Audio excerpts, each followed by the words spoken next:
నమస్తే, మీరు చూస్తున్నవి మీ ETV for you కార్యక్రమాలు. రెక్కల కష్టం దక్కని పేదల కూలి రేట్ల పోరాటం నువ్వు, కుల వివక్షతను పూకటి వేలతో పెకిలించే గుణ పానివు నువ్వు, చేతి వృత్తుల శ్రమజీవులకు విరామ మెరుగని పోరువు నువ్వు.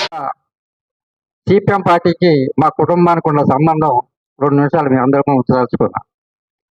మా మేనమామలు, మా అమ్మగారు చనిపోయేంత వరకు కూడా సిపిఎం పార్టీ సిద్ధాంతంతో నలుగురికి సహాయం చేసే యొక్క మనతోటి ఆమె జీవితకాలం బతికిందని. అలాగే మా మేనమామలు పరసా సత్యనారాయణ గారికి బాగా దగ్గర. ఎంత అనుబంధం అంటే ప్రతిరోజు కలిసి ఉండేవాడు. ఆయన మా మావయ్య గారు యూగా చేస్తూ రాజీనామా చేసి కొత్తగూడెం వచ్చాడు. అనంతరెడ్డి గారితో కలిసి ఉండేవాడు. అనంతరెడ్డి గారు సింగరేణి డ్యూటీ చేసేవారు. పరస గారు వెళ్ళినప్పుడు పొద్దున పూట స్టేట్ బ్యాంక్ పక్కన చిన్న సిపిఐఎం ఆఫీస్ ఉండేది, ఇప్పుడున్న ఎస్బీఐ పక్కన. ఆఫీసు పొద్దున్నే వెళ్ళి ఊడ్చి మంచినీళ్ళు పెట్టి వచ్చి చూడనమాట. అంటే ఒక కార్యకర్తగా వాళ్ళు ఇక్కడ చేసిన పని. మా మేనమామలు సాయంత్రం కాగానే సిపిఐ పార్టీ నాయకులందరూ కూడా ఆయన ఫ్యామిలీ షాప్కి వచ్చేవాళ్ళు.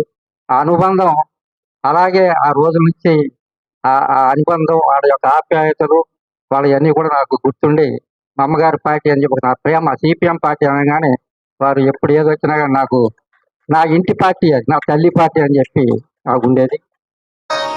రెక్కల కష్టం దక్కని పేదల కూలి రేట్ల పోరాటం నువ్వు, కుల వివక్షతను పూకటి వేలతో పెకిలించే గుణ పానివు నువ్వు, చేతి వృత్తుల